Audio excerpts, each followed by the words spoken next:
Alright, so welcome to a new video. I just finished making the live. In this video I'm gonna, like a philosopher in the making here, but you get what I'm saying? Let's talk about, I'm gonna talk about a topic that concerns me. It might sound simple to most of you, but it really interests me, which is like complexity. When we talk about complexity, right? A lot of people, like what might come to a lot of people's minds is hardness or difficulty. When we say that a concept is complex, a lot of people interpret it as being difficult, as being hard. Right? I would say it's something that requires a lot of cognitive, capacity, either in terms of memory loads, strong memory, a lot of memory, a strong memory, yeah, so memorizing a lot. Either in terms of, learning time, it requires a lot of learning time to learn the required knowledge, right, to understand it, or the required skills to understand it.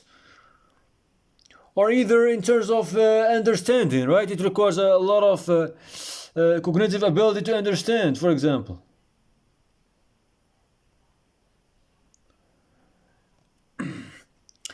But the question is, I mean, whether we define it as hardness, as difficulty, or as something that requires high cognitive ability.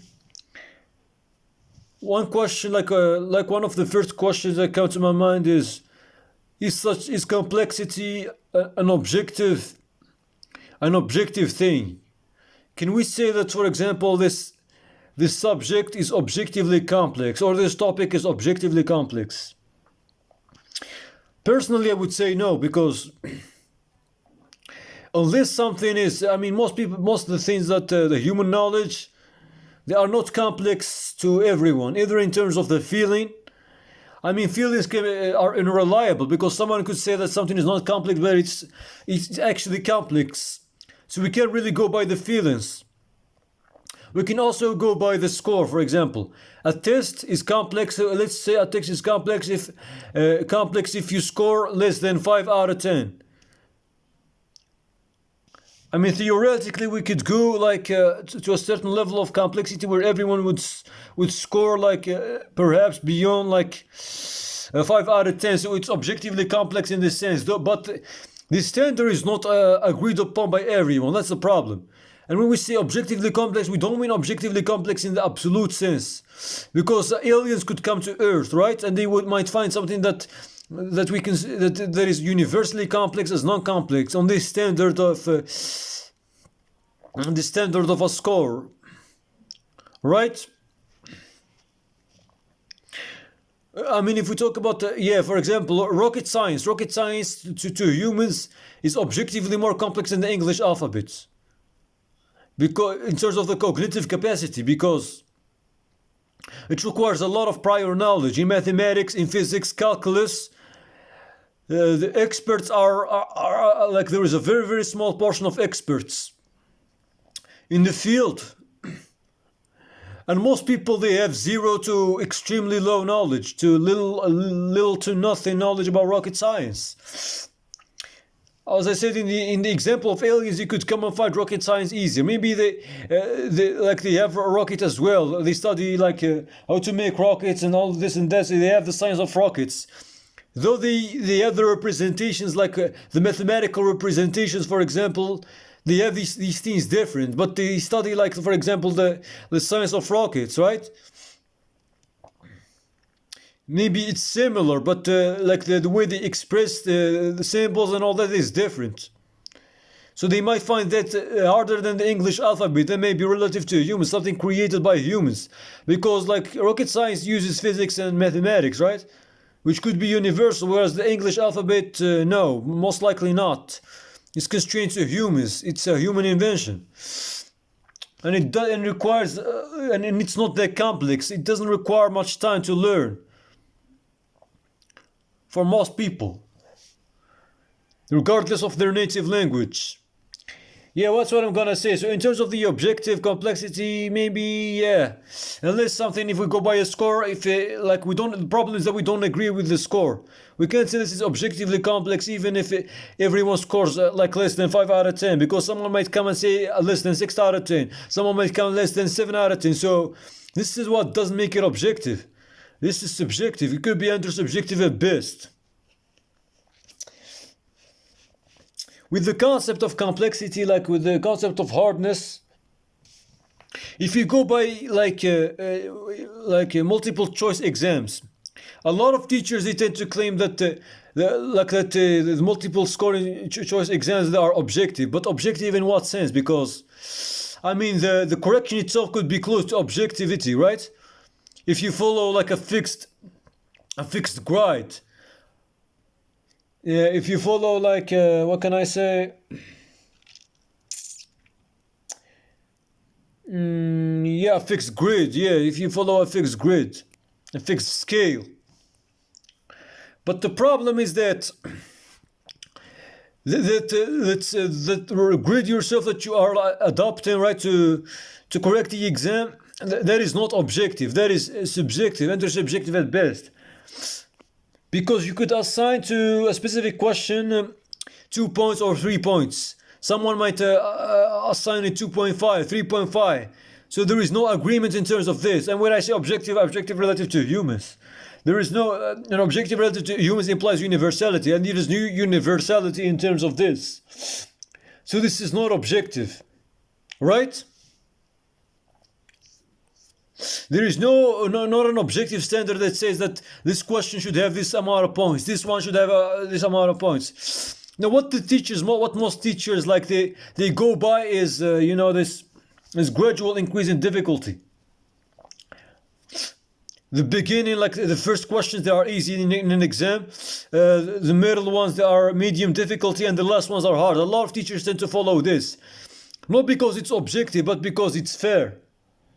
Because it's like it has good structure, right? And it's fair to the good students, because it makes it differentiates between the good and the best and the average students. This is the thing about it, but it's not objective. Still, even the correction itself, if we talk about, I mean, with fixed questions, like with fixed answers, like math, 1 plus 1 equals 2, 2 plus 2 equals 3, 3 plus 3 equals 6. 2 plus 2 equals 4, sorry.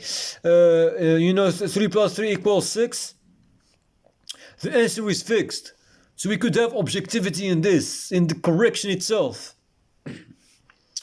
But with open-ended questions, like philosophical questions, psychological questions, where there is no final answer in a lot of cases, can you really have, like, I mean, it could be different teachers could rate an answer that is partially correct differently. One might give it 0.5, like if it's correct thirdly, like a third of it is correct. You might give it like 0.25, 0.5, 0.75. And we quit strict objectivity. We quit absolute objectivity. Once we do this, and with this, like, we quit strong objectivity. Absolute objectivity.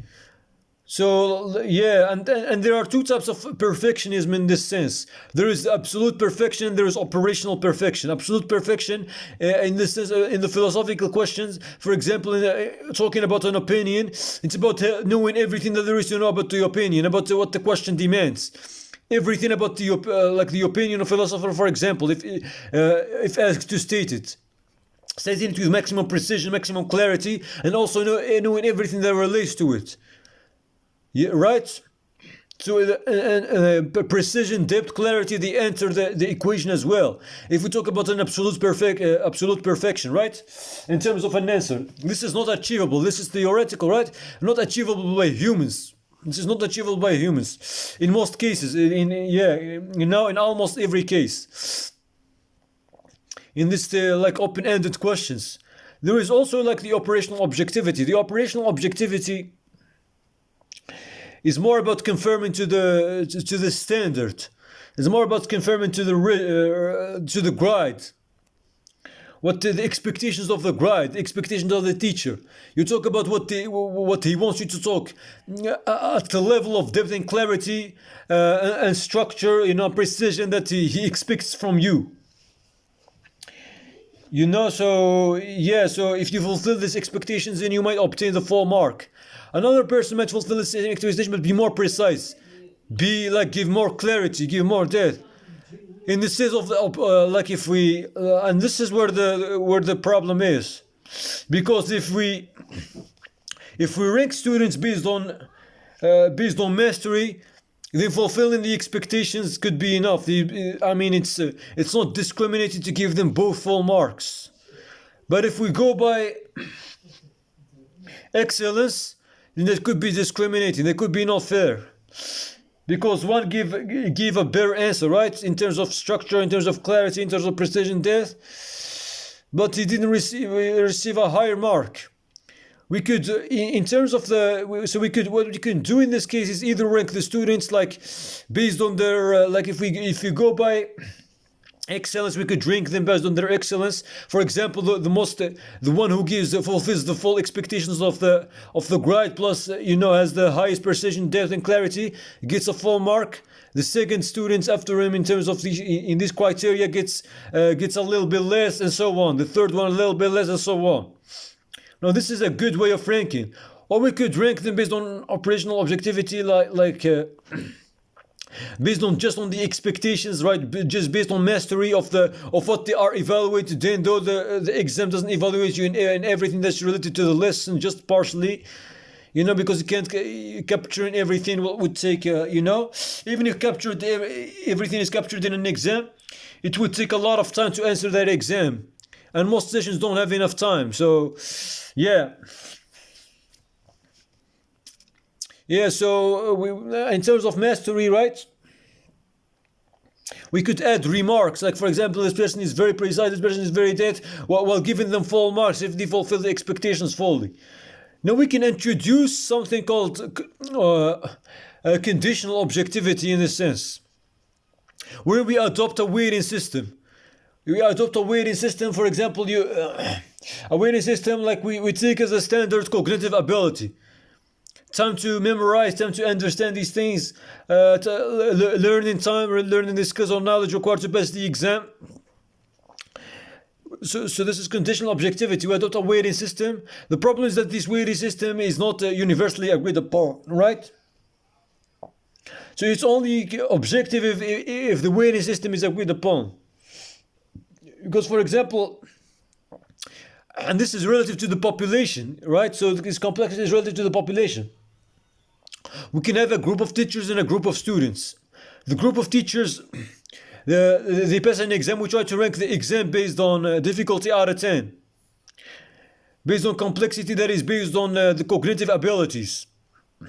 We try to rank the exam out of 10. For example, teachers took the average of these teachers, they took 3 weeks to learn the knowledge required to answer a specific question. So we give it 3 marks, right? Whereas with the students, they only took on average they took 2 weeks. So we give it 2 marks. Now this difference in the weighting in terms of this question could influence the score, right? It influences the score, the total score of difficulty, because once we add the scores of the different questions, for example, that test different abilities, right? Cognitive abilities. Once we add them, they could give a lower score because for the teachers and for the students. And if we adopt a criterion like for example, if the exam scored more than 5 out of 10 in terms of this cognitive ability, in terms of complexity. Not in terms of complexity, but in terms of this weighting system. Once we add these points, if it scored more than 5 out of 10, then it's complex, and it scored less than 5 out of 10, then it's not complex. Even if we agree upon this, it's gonna change with the teachers compared to the students, because of this weighting difference. Because of the teachers, in this case, took way longer than the students. Yeah, so this is the problem, right? With this conditional objectivity. And there is also another problem, because what does this out of 10 represent? As I said, this is relative to the population, because this out of 10 could represent the maximum precision depth, the maximum, the perfect answer. It could represent the perfect cognitive, in this sense, the perfect cognitive ability, which might be which is unachievable by humans in most cases, in most topics, right? The cognitive ability to fully understand or answer a question perfectly. It could be like it would require full information about this that particular thing and everything that relates to it, which is unachievable by humans in most cases, almost all cases. Yes. So if the out of 10. If the 10 in out of 10 represents the theoretical perfection of the cognitive ability, right? Then even the best students could theoretically be 0.0001 out of 10 in terms of cognitive ability. And even that test, you could score 0.0001 out of 10, even if it's very complex in comparison to the average. Even if it's scored, you get what I'm saying? For the average, even if most people score less than 5 out of 10, you get what I'm saying? It could be even if it's more complex. I mean, in the sense, not in scoring, because the standard in this case is the theoretical cognitive ability, that is maximum cognitive ability that is required to answer the question. So when I say by the exam complexity, I mean, even if most people can answer the questions of it, even if it's hard for them, he might score 0.0001 out of 10, because that 10 represents the theoretical maximum cognitive ability. So to have perfect being with maximum cognitive ability, these questions could be very easy, so not complex. So they could score 0.0001 out of 10. And the standard is scoring more than 5 out of 10, right? To be considered complex. So it could be considered not complex. Therefore, adopting the theoretical cognitive ability that is required, for example, instant memorization, infinite memory in this case, this could be not practical, not unrealistic. This could be unpractical, unrealistic. So we could eliminate this idea, this possibility. There is another possibility. Maximum human limit in terms of the cognitive ability concerning that specific question or topic. This can't be really measured. I mean, and it's not really. It's still unpractical as well, because even the best students, they might find something very complex, not be able to understand. But in terms of the topic or question, it might score less than 5 out of 10, because it's relative to the maximum human potential, right? So this is also unpractical. What is more practical is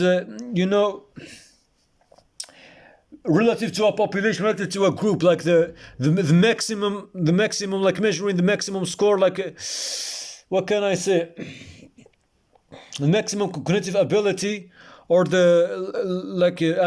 the, what can I say, what can I say, yeah, so it's a normal exam, right, with defined scores relative to certain expectations.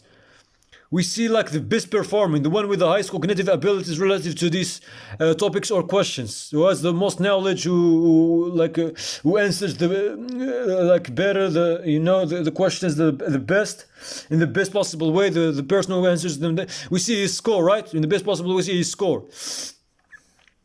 How much is it out of 10, right?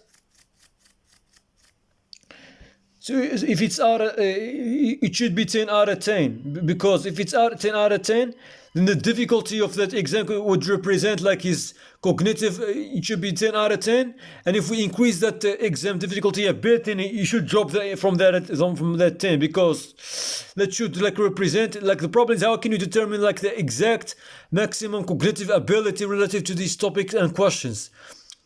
the highest like of the best person in the population, for example, the one with the highest cognitive abilities, the most knowledge, the most efficient learner in their group. Like, how can you really determine that precisely? You should score 10 out of 10 because, and if you increase the exam like a bit difficulty, like, you shouldn't score that. So how can you determine that exactly? Even if you determine it approximately, you should be the 10, like you should represent the 10, right? And the other students, like, for example, if someone, so that's what the exam, like, in terms of conditional objectivity, that's the practical way. Given an approximate, the best performing student should score 10 out of 10. So it should be exactly like the difficulty exam should be exactly equal with this maximum cognitive abilities relative to the exam, to the topics questions in the exam. And then we see and then we test the students. If they score more than 5 out of 10, the average and the low students, if they score more than 5 out of 10, then we could say it's complex, less out of 10, less than 5 out of 10, that it's not complex. But this is all agreed upon. The scale 5 out of 10, less than 5 out of 10, maximum cognitive ability relative to the maximum score, relative to the maximum cognitive ability of the highest performing individual within a group. This is conditional objectivity. The weighting system itself, which is relative to the population, for example, how much we assign, even how much we assign. So even if a population, like, they took a certain degree amount of time, right? How much we assign to that, to the marks, for example, to the question based on the cognitive capacity required, like memory load, learning time, understanding. Even that is not objective. So this is conditional objectivity. It's not absolutely objective. So this is conditional objectivity relative to humans, right? It's not objective relative to humans. This is conditional objectivity relative to humans, right? We have to agree on the weighting. We have to agree on the scale. We have to agree on the population. We have to agree on the cognitive abilities, the standard, and this and that. And even then, it's just approximate. Anyways, so we're delving too deep, and I like delving, discussing complex topics like this. Because a lot of time I have a deep understanding of them. I try to analyze them. I try to, like a lot, to think about them a lot. But with the expression, there is limitations because there isn't practice. There isn't. How can I say? I'm not practicing. I'm not trying to improve my communication abilities, my expression abilities. And this is exactly what I'm trying. I'm trying to improve them. Still, I'm at the stage of development. I'm decent, but still not fully developed yet. I'm striving for development. I'm striving to be better, way better. And this is the baseline. Philosophy, psychology, they are my baselines, Psychology in terms of understanding people, understanding behavior, since I deal with them on an everyday basis. Connection is necessary, therefore understanding is necessary to avoid conflicts that cause me, in my case, it caused me a lot of psychological problems, a lot of negativity, and I hate negativity. Therefore, I must learn that, in necessary situations because I get put into necessary situations. I have to deal with people, and understanding them is necessary to avoid this. Yeah, so philosophically, I like to analyze, I like to improve my analytical abilities, critical thinking abilities, and philosophy is one of the best ways to do that. So yeah, this explains it. I have interest in a lot of things. I'm a generalist, and I want to have knowledge about a lot of things before being a specialist in any particular thing. Yeah, right. I'm interested about physics. I'm interested about chemistry. I'm interested about science in general, geology, biology. I'm interested about nutrition. So I'm interested about politics. So yeah, a lot of things I'm interested about. Exercise, bodybuilding, right? And I think this is the baseline because it translates, it carries over when you have this analytical and this critical thinking abilities. Anyways, thanks for watching. I'm analyzing topics deeply. I'm striving. I'm not quitting.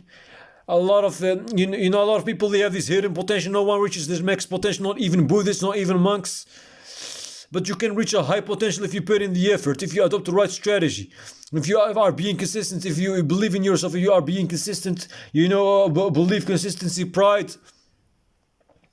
Pride, right? Ambition, they are necessary, right? Not necessary, but yeah, they are necessary components, to be successful, right? To achieve the highest potential you can achieve. Yeah. Here's what I'm gonna say. You gotta most people, they don't reach because realistic goes because of lack of cognitive ability or incapacity. It's due a lot of times it's due to insufficient effort in terms of discipline, consistency, right? effort, the discipline, consistency, the time spent learning, and all this. And in terms of learning, if learning is the goal, if knowledge acquisition is the goal, also in terms of like this is the hard work, yeah, right. So the smart work is about the strategy. A lot of people follow ineffective strategy. They follow the same strategy. They don't adapt strategies. They don't change strategies, and they expect better results. Which hard work without smart work leads to wasted effort. Smart work without hard work is about it leads to having the right mindset, the right direction, but not moving forward. That's the problem. So yeah, combining between the both is ideal because that's what most successful people do. They combine between hard work and smart work. Yeah, so that's what I'm gonna say, man. Analyzing, striving to be better each time. Anyways, that's what I'm gonna say. Anyways, if you keep watching, man, don't forget to like, share, and subscribe if you're new. And I'm out, bro. Peace.